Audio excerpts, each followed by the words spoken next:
Good evening. आज का हमारा टॉपिक है क्लाइमेट चेंज माइग्रेशन। जब किसी भी एक व्यक्ति समूह को अपने घर को छोड़ के दूसरे जगह गमन करना पड़ता है तो उसे क्लाइमेट चेंज की वजह से तो उसे क्लाइमेट चेंज माइग्रेशन का नाम दिया जाता है। ये न्यूज़ में क्यों है? न्यूज़ में इसलिए कि वनवाटू जो कंट्री है, इसने UNGA United Nation General assembly के सारे कंट्रीज को बोला है या रिक्वेस्ट किया है कि एक fossil fuel non proliferation treaty पे साइन कर दें। नॉन प्रोलिफरेशन ट्रीटी जनरली हम जानते हैं न्यूक्लियर वेपन्स या न्यूक्लियर एनर्जी के रिस्पेक्ट में एक ट्रीटी है, जिसको साइन करने से ये कंट्री अपना right to develop nuclear weapons खो देती है। ये मैं बताता चलूँ मेंस के हिसाब से या प्री के हिसाब से कि इंडिया ने अभी तक एनपीटी पे साइन नहीं किया है, जिसके ऑब्वियस रीजंस हैं। वो हमारे किसी और अंश में आप सुन सकेंगे या पढ़ पाएंगे। वनुआतू जो कंट्री है वो पैसिफिक ओशियन में से स्थित है और ये ऑस्ट्रेलिया के नॉर्थ ईस्टर्न पार्ट में है। सोलोमन आइलैंड्स के साउथ में है और न्यूजीलैंड से नॉर्थ में है।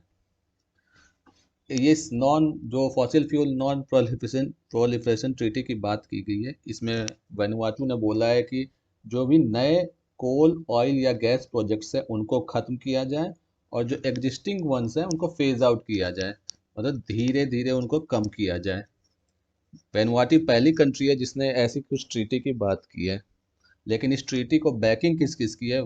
वेटिकन, यूएनएसजी एंड डब्ल्यूएचओ, इन सब ने बैक किया है कि फॉसिल फ्यूल का जो प्रोडक्शन है इसको खत्म किया जाए पूरी दुनिया में।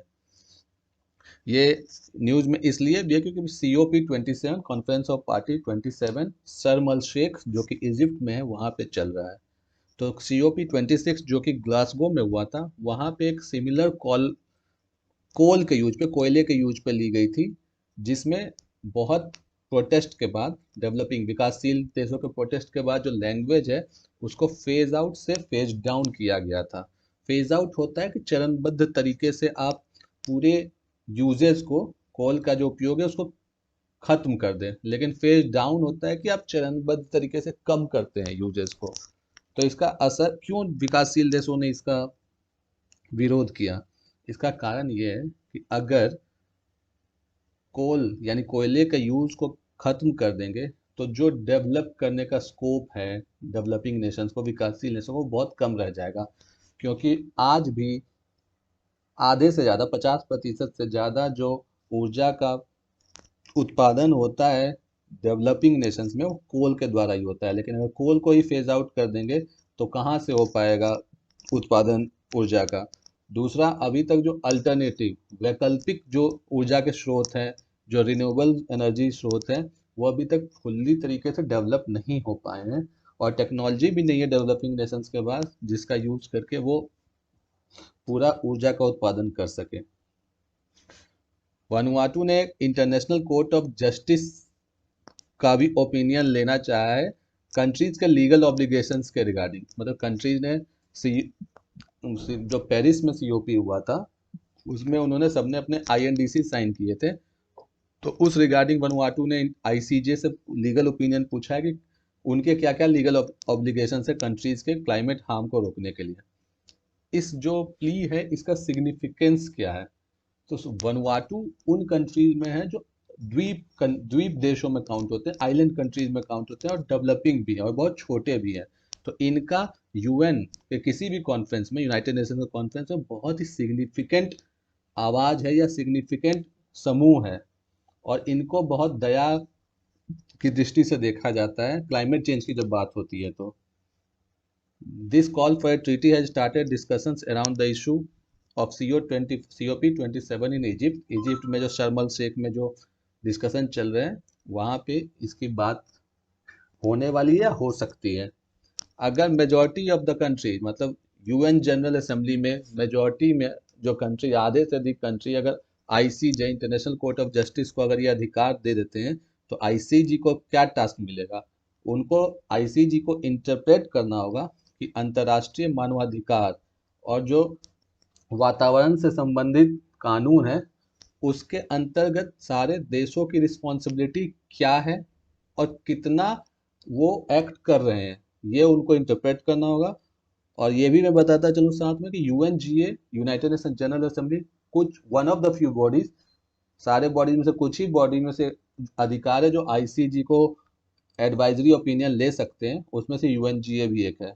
अगर ऐसा होता है तो पूरी दुनिया में वातावरण से संबंधित केसेस, लॉ सूट्स जारी हो सकते हैं, और वल्नरेबल कंट्री जैसे कि वनुआटू है, उसको सपोर्ट मिल सकता है इंटरनेशनल नेगोशिएशंस में। अब वे फॉरवर्ड क्या है, आगे हम कैसे बढ़ सकते हैं? बढ़ने के लिए ऐसा तो हो नहीं सकता कि बस विकास विकसित देशों की ही बातें हम सुनेंगे, विकासशील देशों को भी विकसित होने का उतना ही अधिकार है। तो क्या क्या तरीके हो सकते हैं जिसके तहत दोनों तरफ, दोनों बातों को या दोनों व्यू पॉइंट्स को बैलेंस किया जा सकता है? तो जो सबसे पहले अनसस्टेनेबल लेवल्स ऑफ जो कंजम्पशन है, जो हम ऊर्जा का उपयोग करते हैं जो कि कहीं से सस्टेनेबल नहीं है, उसको हमको कम करना पड़ेगा, और जो हमारी लाइफस्टाइल है उसको चेंज करना पड़ेगा, जिसमें हम बिना मतलब के एनर्जी बहुत ज़्यादा यूज़ करते हैं या वेस्ट भी करते हैं। मैं आपको ये भी बताता चलूँ कि अभी जो सबसे अधिक एनर्जी का या एमिशंस का, आई एम सॉरी, एनर्जी नहीं, एमिशंस का जो सबसे अधिक स्रोत है वो है यूएसए, फिर चाइना, फिर इंडिया। लेकिन अगर पर कैपिटा देखा जाए तो इंडिया का नंबर बहुत नीचे आता है, और इंडिया अभी भी विकासशील देशों में ही काउंट होता है। इसकी अभी कम से कम एक चौथाई जो जनता है, पॉपुलेशन है, वो अभी भी गरीबी रेखा के नीचे है। तो इंडिया को भी बहुत ज़्यादा डेवलप करने का स्कोप है और करना भी चाहिए। सो इसमें क्या हम आगे कर सकते हैं?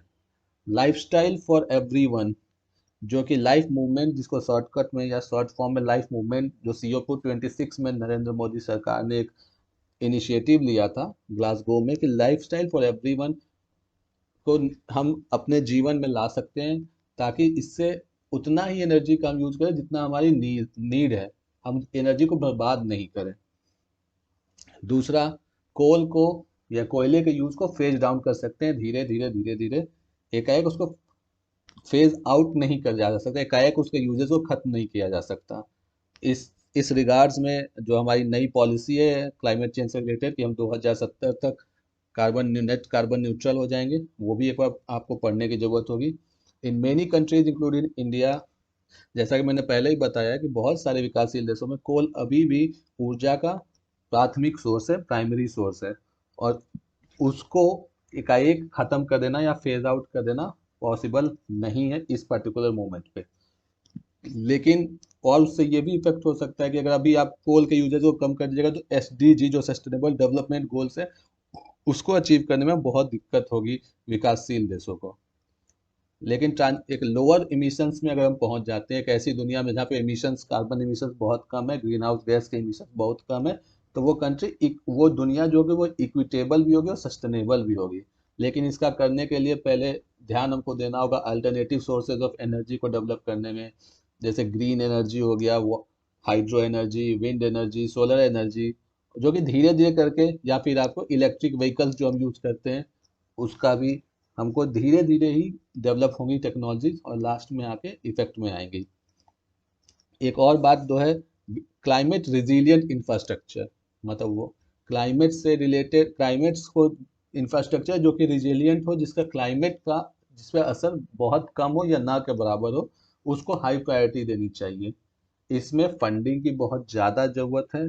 तो इसका भी ओनस जो है वो विकसित देशों पे पड़ता है, क्योंकि वही हैं जिन्होंने आज इतना ज़्यादा इमिशन कर दिया है कि दुनिया या वर्ल्ड की हालत इतनी ख़राब है। एनर्जी इनोवेशंस में और ज़्यादा हमें इन्वेस्टमेंट की ज़रूरत है, और अल्टरनेटिव टेक्नोलॉजी जो मैंने मेंशन कर ही चुका हूँ, उसकी भी डेवलपमेंट की बहुत ज़्यादा ज़रूरत है इस पर्टिकुलर टाइम पे।